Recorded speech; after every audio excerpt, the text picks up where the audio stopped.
Hello, my name is Matthew Taylor and welcome to our first Bush Broadcast webinar for 2025. I'm very excited to be bringing today's session live from our Scottsdale Reserve just south of Canberra, alongside these two wonderful colleagues here who I'll introduce in just a minute. We're joining you today from the land of the Ngambri and Ngarigo peoples, who are traditional custodians of the country we're on today, and I'd like to pay my respects to elders both past and present and extend that respect to any Indigenous Australians online with us today. We, of course, recognise that the remarkable Australian environment that we all strive to conserve is on land that has never been ceded, and its future is the responsibility of all Australians working together. And here we are on Scottsdale, and it's a lovely sunny day. You can probably see from the fact that we're squinting a bit, apologies for that. Very different to our colleagues further north who've just been through some very wet weather. So our thoughts go out to them, and also our supporters who live up near Brisbane, where Tropical Cyclone Fred has wrought a bit of damage. But here we're thinking about what we can tell you today about the wonderful Scottsdale Reserve. Please use the chat function if you've got any questions as they come up. We'll be getting to a Q&A section at the end. And let's find out who these wonderful people are who have been looking after Scottsdale for so long. Phil Palmer on my right here, who's the reserve manager and has been here as long as I've been with Bush Heritage, isn't it, Phil? 9 years, something like that? That's right. Getting on 10, yeah. Excellent. And Kim Jarvis, of course, our field officer. And I'm going to ask them about what is actually happening on Scottsdale and the sorts of things that is being done to make this country come back to life on what we call the People's Reserve. So let's go on to the first question. Phil, nearly a decade, that is a long time. I'm feeling it, I'm sure you're feeling it. Landscapes take a long time to heal, don't they? But that's part of your mission. Can you give us some background on the reserve and why we call it the People's Reserve and some of the goals that you're working on? Yeah, sure, Matt. Thanks. G'day, everyone. Yeah, if you haven't been to Scottsdale, it's a beautiful place on the Monero. It's a 1,330 hectare property, and it's nestled in the foothills of the main range, between the main range and the Great Divide, and it's beautiful open woodland country. Bordered by the banks of the Murrumbidgee, and it was purchased for many reasons, but purchased in 2006 as a real engagement property, and it was kind of People's Reserve was the bit by intention in the original acquisition being so close to Canberra and Sydney. It afforded that opportunity for good engagement, but it also we've also had to grow into that name because initially we're confronted with an environment and a wealth of issues that as an organisation we hadn't tackled before, such as broad-scale restoration of degraded agricultural lands. And so we've had to merge the two together, and we've sort of grown into that title. Yeah, fantastic. We've got, as you mentioned, the Murrumbidgee, about 4.2 k's, haven't we, of the river, which is pretty special. Can you tell us what is the work we do around the Murrumbidgee? Oh, it's endless opportunities down in the Fiji. You mean other than just swim and relax on the bank? I know that's the after-work activities, and it's very entertaining. Yes, indeed. Yes, what do we have to do on such a mighty river system? I mean, what an amazing place! Like, you're just blessed to be living on the mighty Murrumbidgee, and so as caretakers of this section, there's plenty we can do, and we've just this morning we went down and looked at the great restoration work we've done in partnership with the Upper Murrumbidgee Demonstration Reach, our river goddess, Antia Brademan, who helped us to put in fish habitat and erosion control structures. And when we first acquired you, looking at photos that were taken prior to the 1925s, but now a lot's happened. There's been a lot of degradation as a result of those fires, and our work's really cut out for us, particularly with the burning of all the riparian vegetation. And so we've done a lot of work in planting along the prior to that there was a lot of work in willow removal, and now we've focused a lot on carp and understanding the impact of carp on these highland river systems. But look, other than the hard yakka that's put into maintaining a high quality river system. It's just an honour to be down there and to share it with the people who visit. You know, particularly it's a particularly special spot of cultural significance for the traditional custodians of this country, and just the school groups that come too just love being on it, and we use it as an engagement tool. Absolutely. I've seen you with some groups on here, and it's just wonderful seeing the kids engage and be just being out in the bush and climbing trees and doing stuff. Yeah. It's a wonderful experience. Yeah. Excellent. Now, Kim, you've worked alongside Phil for quite some time, haven't you? And I know it's a roller coaster doing revegetation work and conservation work. You have good years and bad years and challenges, don't you?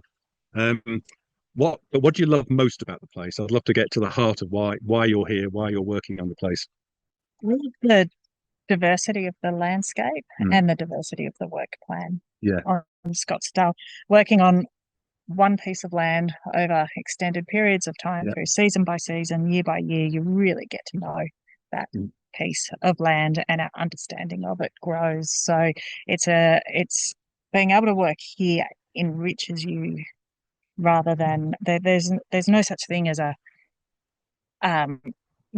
monotony of momentum. Like things are always changing. And we get to work up this amazing gorge. Like Phil spoke about the Murrumbidgee, but we've got 4 kilometres of the most remote, amazing gorge. You could be anywhere, down any remote river in Australia.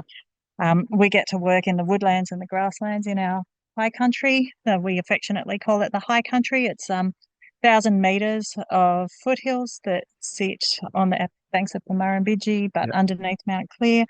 And then the majority of our work is done in the valley floor. We've got about 600-700 hectares that's where we do our major restoration work. And it's got beautiful Gungalandra Creek, which is a spring-fed creek through it. So, our office is amazing.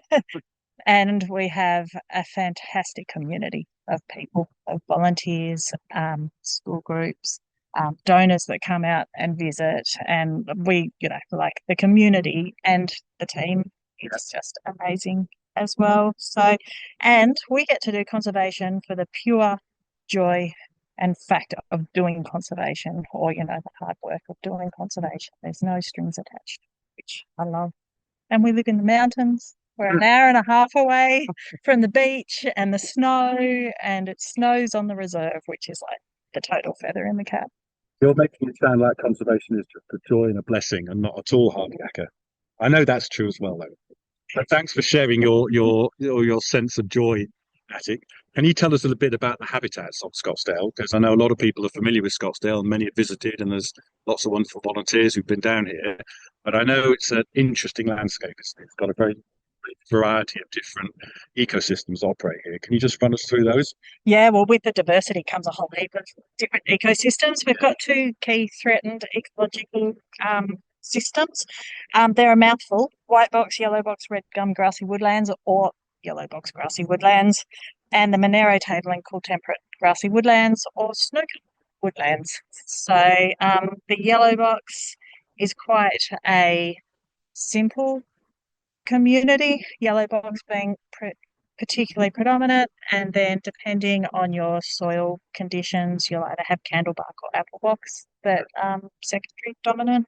And then the snow gums, we've got snow gum and candlebark sort of interchange depending on the temperatures of where they sit in the landscape. We have endangered grasslands.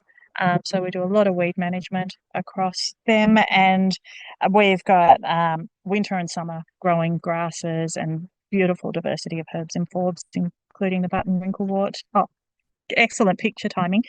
And Swainsona rector as well. And then we've got the riparian areas, so through along the riverbank, isn't it? And Gungalandra Creek as well, which runs the whole way through the valley floor, and it has some stunning colour frost hollows that we are trying to reconstruct, along with riparian shrub plantings along them as well. And frost hollows are challenging, aren't they? Because that's where the very cold air sits overnight, doesn't it? And basically kills off things if they're not, very well adapted to it. And what we're noticing with climate change is that those frost hollows are actually changing as well. So we're having to change some of our management strategies. Moving or just expanding? Warming. Oh, right. Yeah. Okay. Yeah. Yep. Interesting.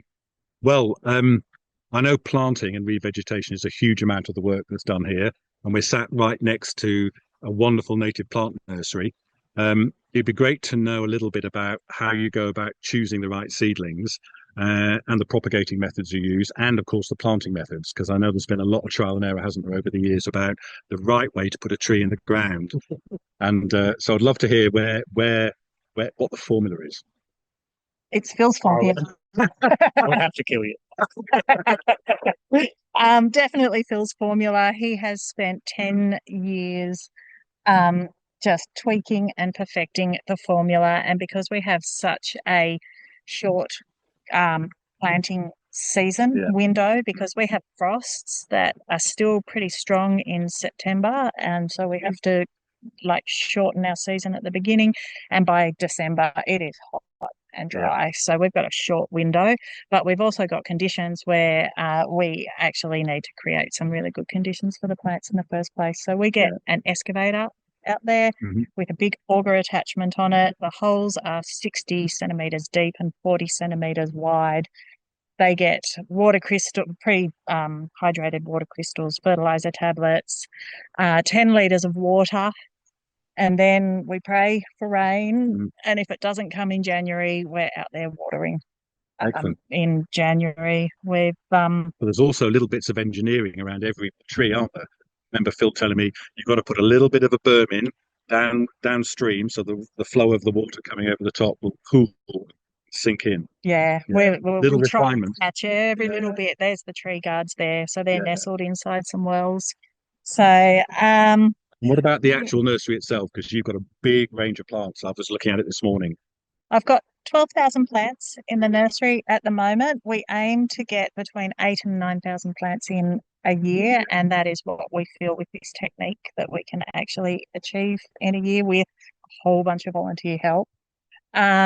We collect about 90% of the seed off the reserve or local collection areas, just to ensure that they're right provenance for these conditions. And if we have to buy seed, I'll only buy seed from places that can give me the provenance, and so that's about 10% of the seed. They run to those threatened ecological communities. We plant according to the threatened ecological community, but we will go for grants that allow us to do the correct planting. So and so basically I've got my snow gum associated, riparian associated, yellow box associated plants, and then the grasslands we usually don't grow the plants so much. That will be seed dispersal at any stage that's required. Wonderful. And you've got a state-of-the-art nursery here, haven't you? I've seen it when the spraying systems come on. They're very carefully directed, and it's Phil's knowledge of being on native nurseries as he was growing up has allowed him to design a pretty spectacular nursery. So you've been in the game for quite a long time then, Phil? My family's been in the game with nurseries in the family for sure, and I've been involved in them. But I think Kim's taken it to the next level. The quality of plants that we're getting and being able to grow the diversity of plants that we're wanting is just not available to us through from other nurseries. And also, we're very particular about the provenances of the species. To ensure that there's climate change resilience and genetic diversity built into those plants. So, Kim's really taken plant health and survival in the nursery to a very high standard. They're incredibly robust. I was looking at them. They're ready for a planting very soon, aren't they? But boy, I've seen nothing as vigorous as that in any other native plant nurseries, and certainly not as good as that in Bunnings. Yeah. Thank you, mate. They are, and part of our technique is to get them to quite a mature stage in the nursery, and then get them in the ground nice and deep. So we've got a great healthy rootstock, and sometimes I joke that we're just planting the roots because what happens after that is just a matter of time. So but getting a good healthy rootstock into the ground, deep into ground, that can persist and help anchor the plant and see it through, dry times, wet times, or fire. It might burn the top off, but it still comes back. And obviously, any impacts from threatened species. Wonderful. Well, you've heard about some of the wonderful work that's happening to restore these ecosystems and the regeneration of these wonderful woodlands. Um, One of the things we look at in order to sort of measure the impact of that work over time, over the years, is to monitor certain indicator species. And the native birds, the native woodland birds, are very good at that, partly because they're visible, means you can see them easily, but also they're a great indicator of how healthy and rich that woodland site is. So I was able to catch up with our ecologist Donna Belder last week and have a chat with her about the birds she's been trapping and monitoring through surveys at Scottsdale. So we'll just show you a little video now of that chat with Donna. Hi, Donna. Lovely to see you again. How are you? Yeah, I'm good, thanks. Excellent, excellent. Now we'd love to ask you some questions about Scottsdale, where I know you have spent some time in the past. But first of all, let's find out what your role as an ecologist is, because I know you work across quite a number of our reserves, don't you? Yeah, I do. So I'm an ecologist in the New South Wales team. I primarily look after Brogo and Nameless at the moment, but I also do some bird monitoring on Scottsdale. Well, there you go. That's exactly what I wanted to ask you about. Can you sort of help us understand a little bit about the bird communities that can be found on Scottsdale? Because it's quite a special place, isn't it? It is, yeah. So Scottsdale has a woodland bird community that is actually nationally threatened. So overall, the entire bird community is threatened, but within that community, we've also got specific threatened species such as diamond firetails, hooded robins, speckled warblers, brown tree creepers, yeah, lots of other beautiful things as well. Yes, I know. I've seen some of those myself. They're lovely birds, aren't they? Yeah. Now, as we both know, a lot of work's being done on Scottsdale to restore the grassy box woodlands and the grasslands that would have covered the Monero. But the thing is, they take a time, don't they, to actually come good. So trees put in the ground today by Phil and Kim and the wonderful volunteers we have may actually take a couple of hundred years to become mature woodland. I'm keen to understand how you anticipate the bird communities might change over time. Yeah, sure. So generally what happens is as the revegetation matures, you see a slightly different suite of woodland birds using those patches of re-veg as the different conditions change over time. So as different habitat resources develop and as the habitat diversifies, you start to see more and more species being supported, and perhaps some of those sort of earlier colonizers, which tend to be the more common and more resilient things, might slightly drop out a little bit. But the good news is that over time, things with more specific habitat requirements like hooded robins and brown tree creepers, which also tend to be the more threatened things because of those specific habitat requirements, those things are going to be much better supported. Excellent. And also, we've already got about 20 years worth of planting since we acquired Scottsdale in 2006, haven't we? So are we seeing some of those changes already? I've certainly noticed some of the plantings there. I've seen the hooded robins in stuff that's only like 9 or 10 years old. So what else have you been seeing? Yeah, absolutely. So the plantings are definitely well and truly already being used. And with the bird banding study that I'm currently doing, the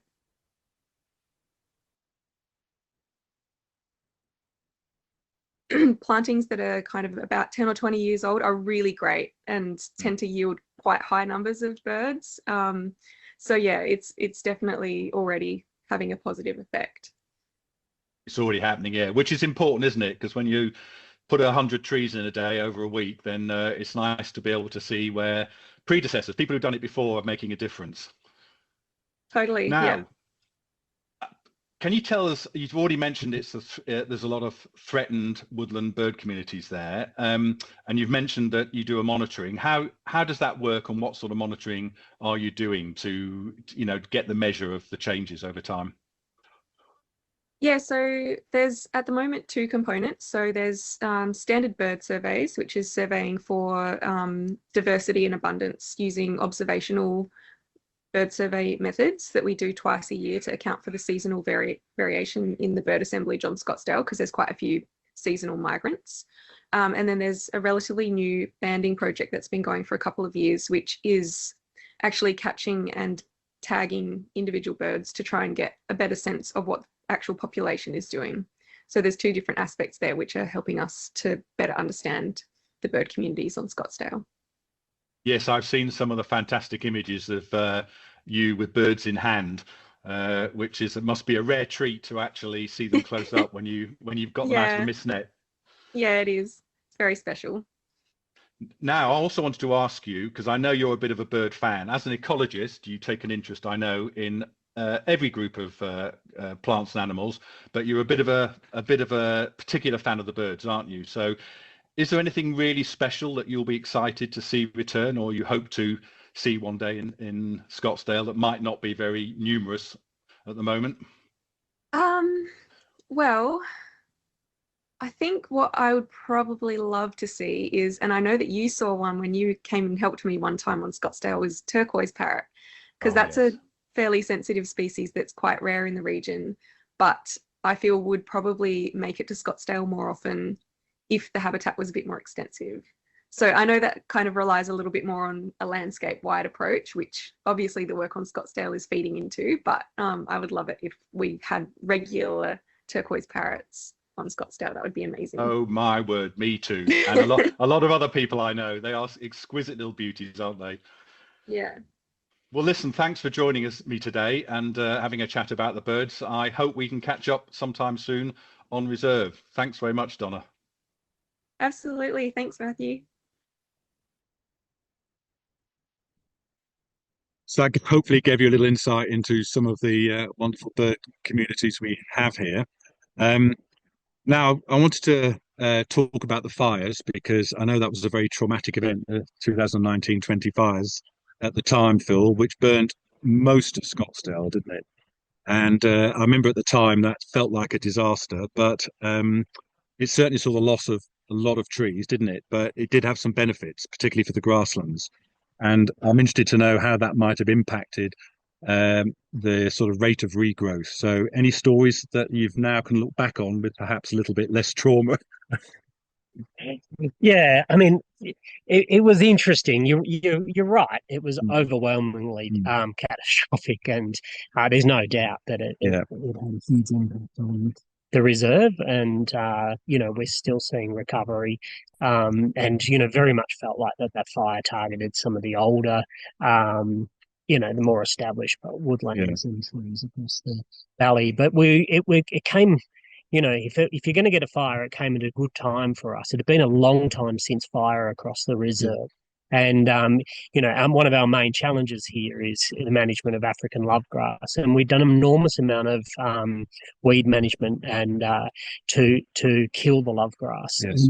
But it was sitting there. We were trialing a lot of new techniques, and it was sitting there in a rank layer, like a scab across the landscape. Like a thatch.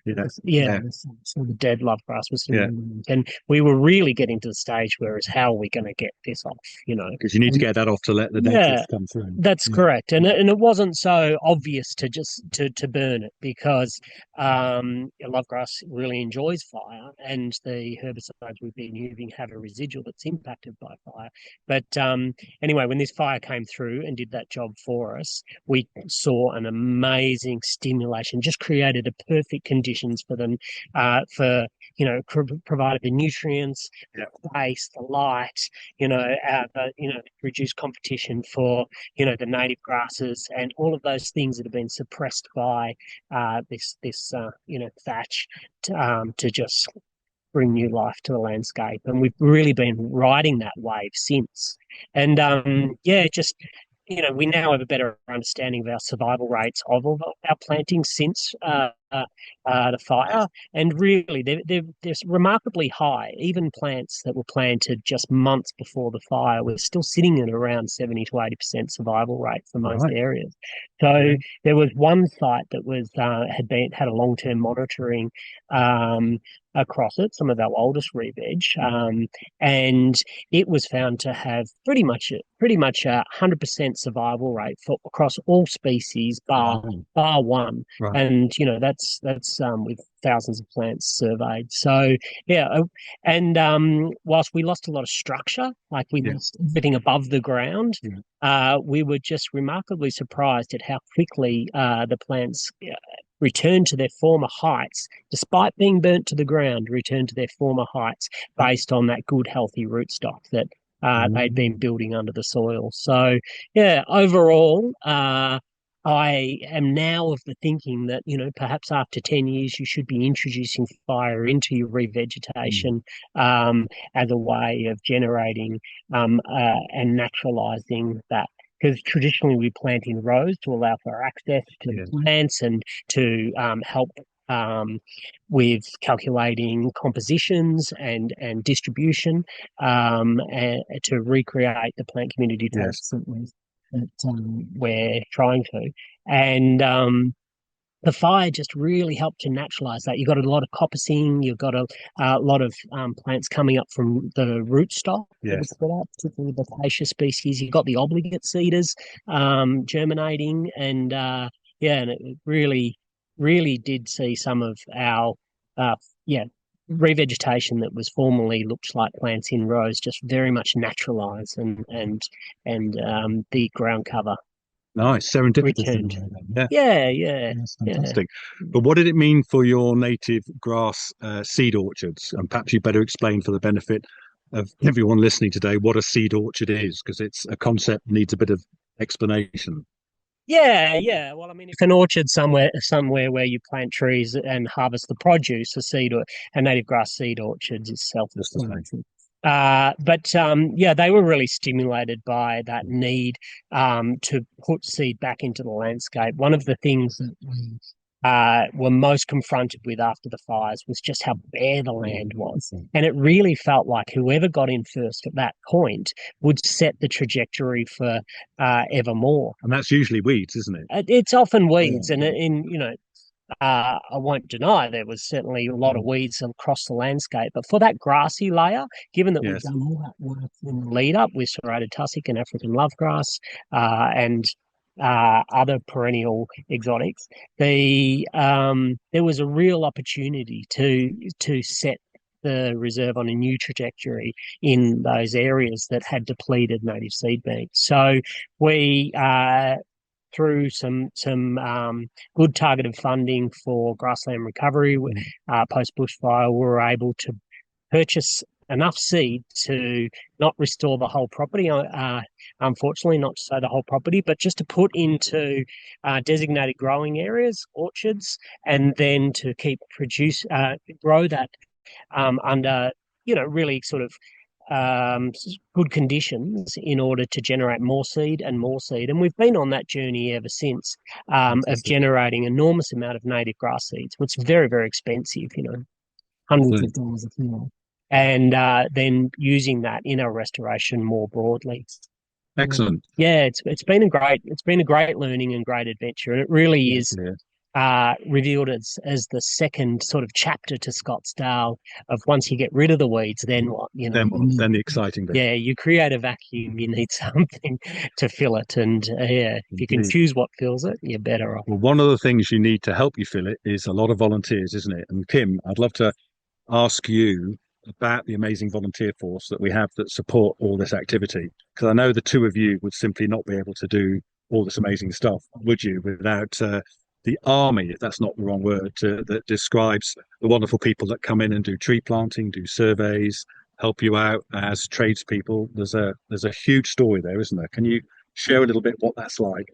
Oh, it's quite phenomenal. We get last year, we record each volunteer. Last year, 1,200 volunteer days came across the reserve. So that isn't 1,200 individual people. It's volunteers giving 1,200 days across the reserve.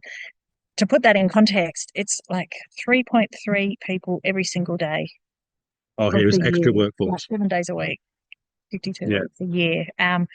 There is absolutely no way we could get the work done that we get done. And the volunteers, first of all, are all fantastic. They're just a really great bunch of people, but they're so diverse and they provide so many different opportunities, from somebody who has never worked in conservation before, who, hears about bush heritage and is just like, wow, I'd really love to help out, and through to experts in some sort of conservation field to come in and, provide us not only with help but expertise. And so we're really lucky being so close to Canberra. We get a lot of people who come out as day visitors from Canberra.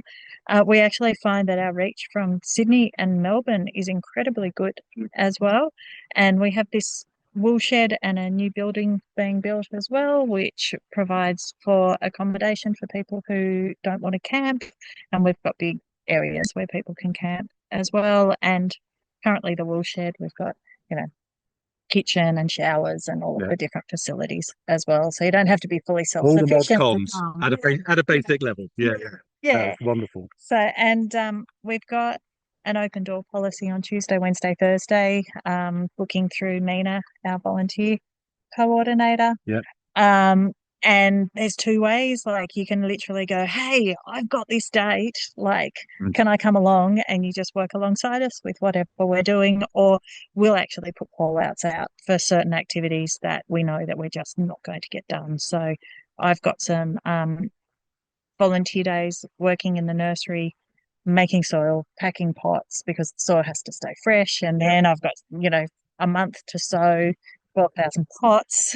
So clearly can't try that during COVID. It's really difficult to do on your own. So, and we've got a whole diversity of activities. And then if you join up as a volunteer, Mina sends out all of the different activities and stuff. And we've got the other thing is the individual communities as well. Like, so you've got your weekdays, Tuesday, Wednesday, Thursday, or if you want to stay longer, you can come for, a whole week. You're not limited by time at that stage. But then we've got these planting weekends, which I would have to say are my favourite volunteer experiences. Fridays for people who are busy on weekends, and Saturday, Sunday for people who work. And a lot of the people come out 3 days. We get anywhere up to like 1,200 plants in the ground. Like, they're pretty impressive, incredibly productive days, anywhere between 800 and the community that forms over that 3-day period is really uplifting. Like, we go home on a high, because it's just a whole heap of like-minded people that get together, and we cook in the kitchen together, or we go up to the local bread boat inn for a meal one night. And at times when it's colder, we've got a campfire that we can sit around, and it's social as much as it is a workforce that are coming with best intentions for us. I suspect you've sold this very well to some of the people listening today. And a little bit more on that, because we will be putting a call out in a few minutes for some of those specific events, such as the autumn planting. But before we do, we thought it would be good to hear from one of our volunteers who is part of a group that comes down regularly, I think twice a year, don't they, to come down and help with whatever's needed. It's a chap called Peter Sainsbury, who's been visiting Scottsdale for many years, and we thought it'd be worth interviewing him and hearing his perspective on what it's like being a volunteer. So, quick video from him.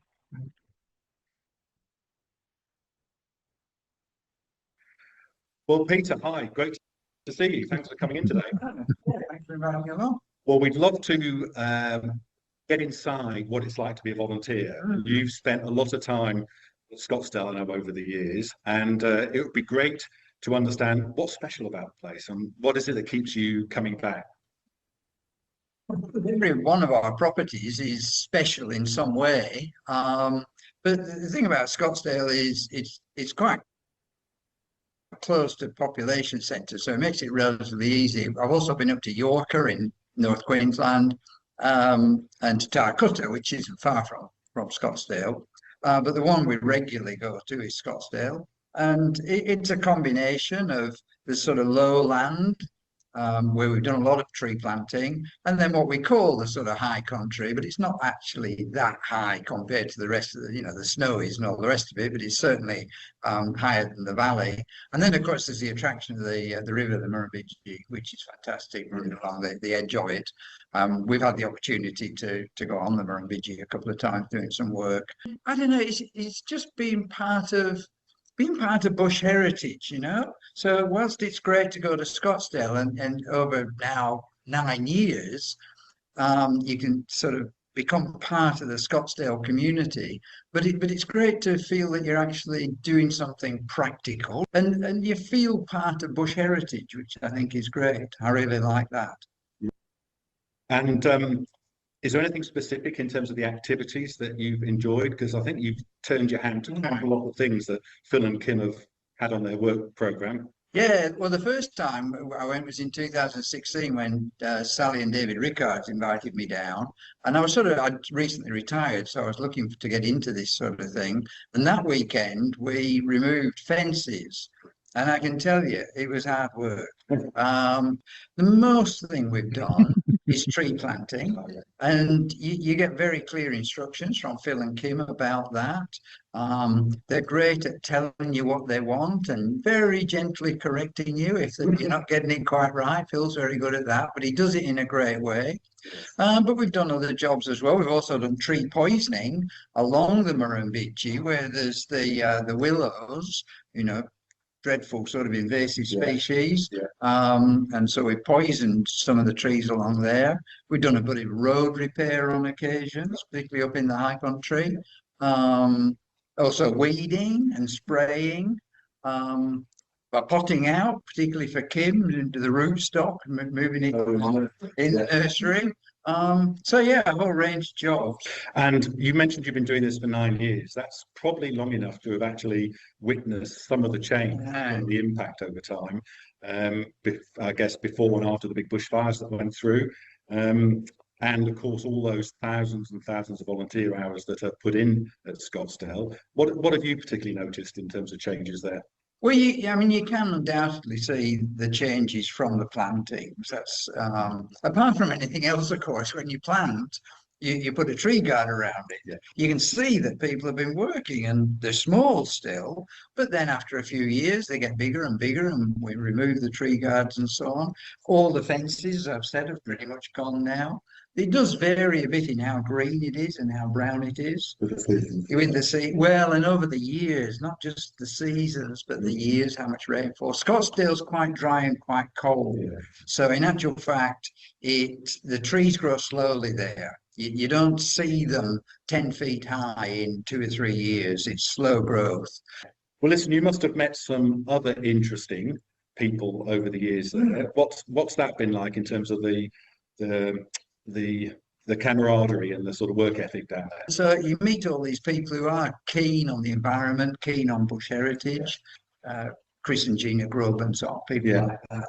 It's great to meet these people that you perhaps see at meetings, but to spend 2 days with them out in the bush, doing a job together, you get to know people. I guess that's equally applicable to a group that's developed in your case. But if any individual wants to come and work at Scottsdale, they'll be welcomed in. Yep. Yeah.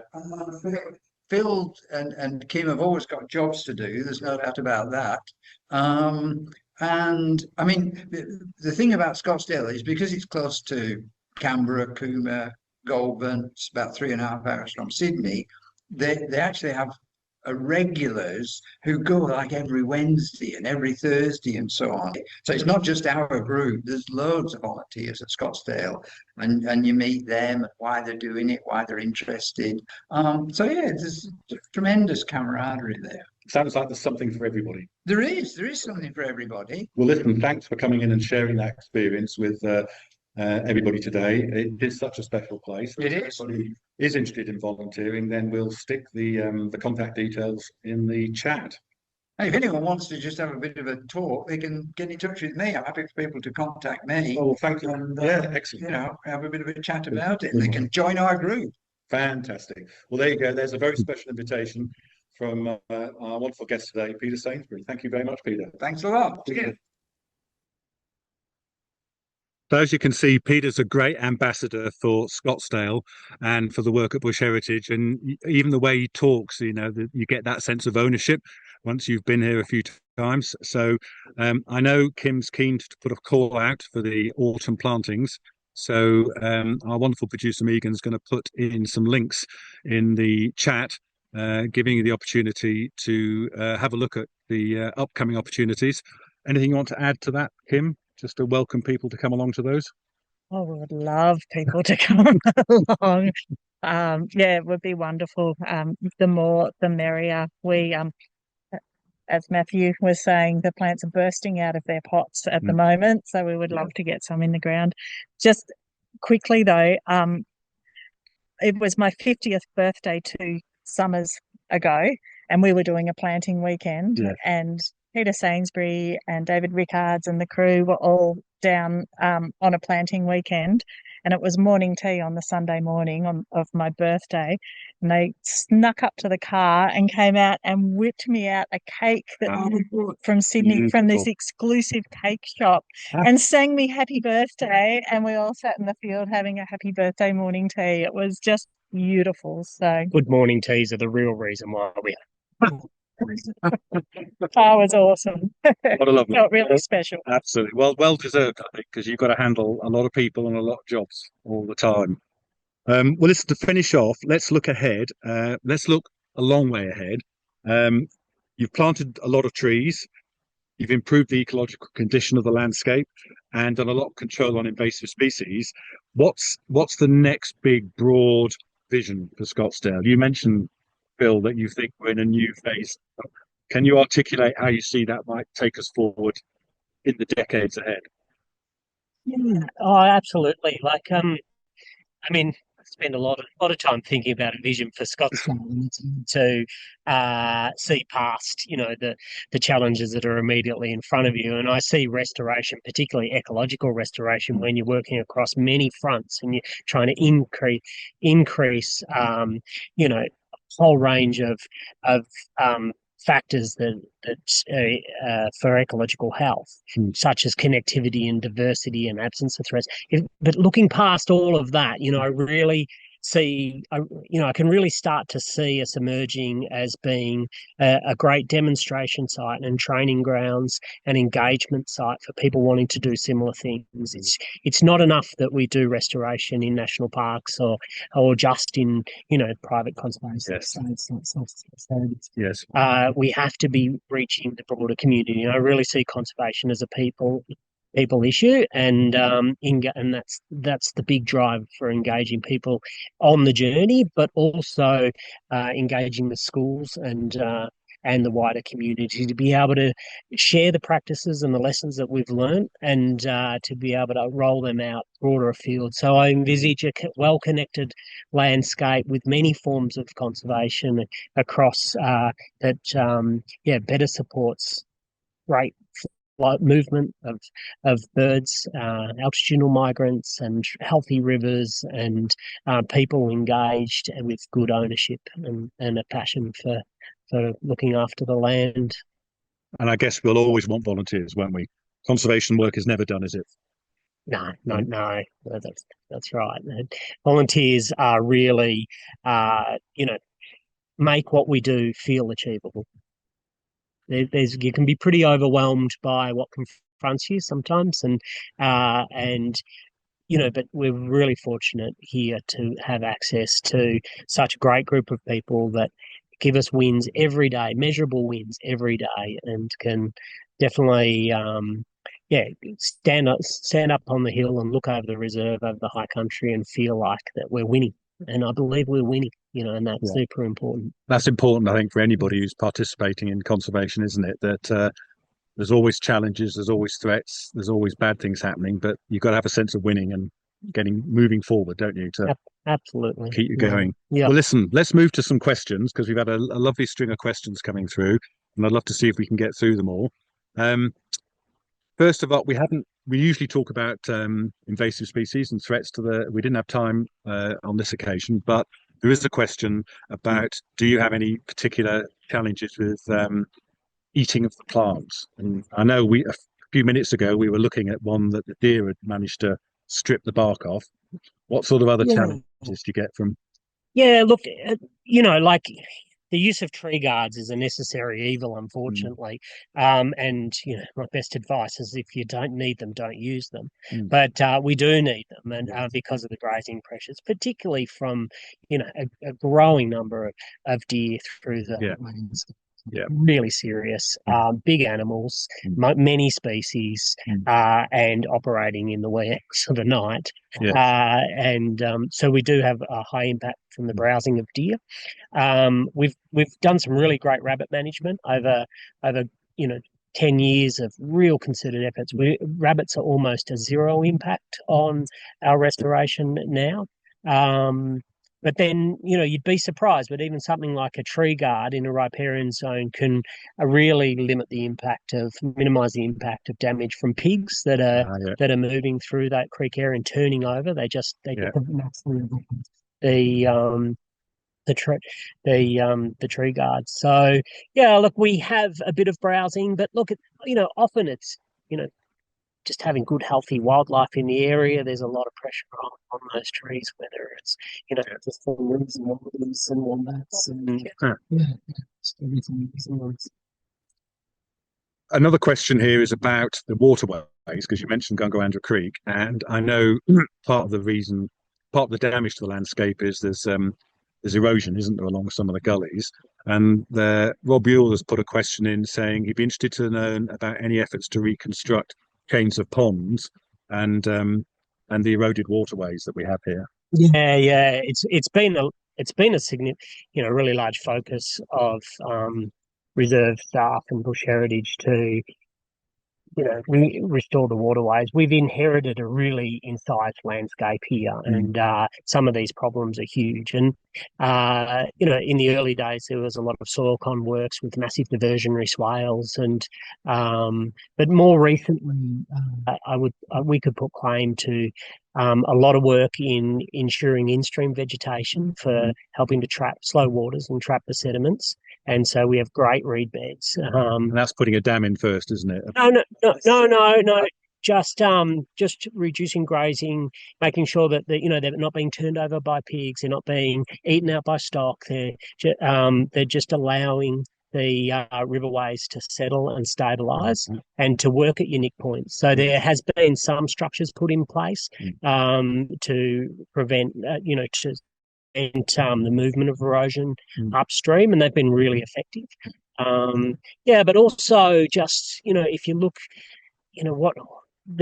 specifically to address the question, Rob's question on the chain of ponds, is the work that we've been doing for that is what we term leaky weirs, and just putting in rock structures that allow water to flow through it, but just slow it all down and diffuse a bit of the energy out of that water, and then that allows for those reed beds. And then the silt drops. And we're seeing a lot of silt settle at the base, and then the base flatten out, and you go, you actually can, with effective management and enough of it, you can reverse the impact of erosion and start to have your gullies fill back in and stabilise and batter off, and then with plantings and that. Kim's been great at growing plants specifically to put in riparian chokes, so like dense plantings in stream to act the same as. Quite effective. We've been using a few species for doing that, and they're really starting to take form now. Excellent. A request to invite you to move a little bit closer in, Phil. You're disappearing. Sorry. That's it, for your wonderful answers. Okay, another question. Question really about all the outcomes and the work you're doing. You alluded to it in the next phase of wanting to influence the broader landscape and be able to help other organisations. How are you finding that works with the local community around here? Any particular interest, pride, or actions within the local community based on what's happening here? Because I know that's always a challenge, isn't it? You're a greenie, you're a conservationist, you're an island in a sea of farmland, and that often takes time to have some of the wisdom be shared both ways, doesn't it? Yeah, look, I think I think a lot of it doesn't take much time before the local community recognises that you're faced with all the same challenges as them, and we've all got lovegrass. We've all got lovegrass. We've all got pigs. We've all got these challenges. And so being able to share the learnings of how we're addressing them has been a great outreach for us, and just being available on the phone to help out. And events such as fires, and things like that, you really know you're part of a community. Nothing to bring you together like a catastrophe. And that's been important. But more recently, our work with the local schools, particularly the Alpine School in Cooma, has meant that we've established these really good relationships with the kids that go home and talk to their parents, and their parents are the landholders of the local community. And we've seen an incredible response from the school and their parents, and and the support that they've then passed on in return for us opening the gates. So we really see ourselves as part of the community. Kim and I have just bought a property down the road. We've lived here for 10 years now. It's this is home, and a lot of people have learned from your approach to love.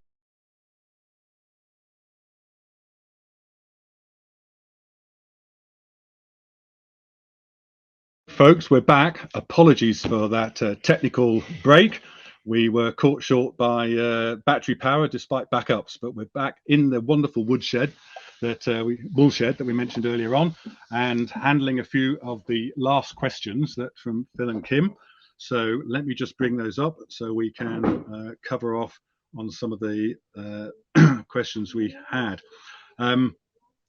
Okay, question about weed spraying. Do you do any spot weed spraying before planting?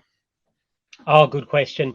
Like we're weed spraying all the time, and every technique you could imagine. But if you're talking about do we spray the ground in prep for planting the plant in it, the answer is no, because of the technique that we use to prepare the site. It removes that weedy layer anyway, because we're all augering such a large and deep hole. So we don't need to.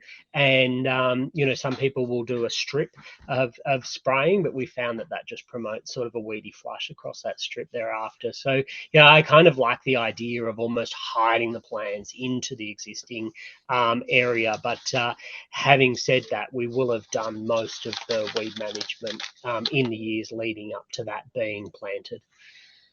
And there's a couple of questions here, Phil and Kim, about monitoring. One question, do we do any acoustic monitoring for birds? And a sort of second question about, are there any insect species that get monitored at the moment? Because obviously the insect assemblage is critical to the ecosystem resilience, but is that something we have the skills to be able to track at the moment? Yeah, there's a lot of monitoring that goes on across all of our reserves, and the acoustic monitoring that we've used in the past is part of broader programs that we've been supplied the equipment and come on board with, and so I can't think of any specific use of that acoustic data at this moment, but we do have a huge camera array out there for broad scale monitoring of things like ferals and we've used acoustic monitoring more recently as part of the koala program for koala breeding, so that's probably one that comes to mind. But the insects we were really lucky to work with CSIRO and doing a few nights of trapping for moths, and we've recently had some experts, some different ornithological experts come out and look for targeted threatened grassland insects. So we've certainly got our eyes open to that, and I certainly understand the role of insects in the environment. So, but I don't have a comprehensive list of insects. I did surprise our CEO many years back, who was very committed to building the bird list for the reserve, and told him that I'd added, I think it was about 7,000 species to the list. Only later told him that it was moths. Moths, not birds. Yeah. Fantastic. Also, final questions coming up now. Question about, are you having any success creating habitat connections through the properties and through to neighbouring areas? And a sort of link question, are some of your wonderful nursery plants available to those neighbours to assist with revegetation?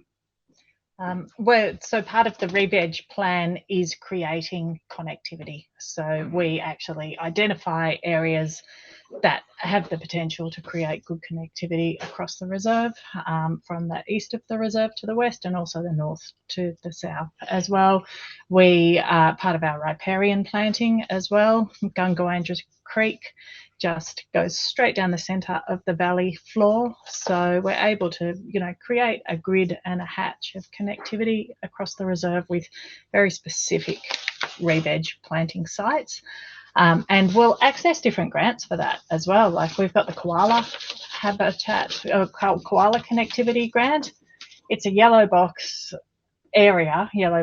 grassy woodland area. So we're planting the yellow box through. It meets the criteria for the Eucalyptus merleodora, the yellow box, as a feed tree. And so we're able to put in for that grant.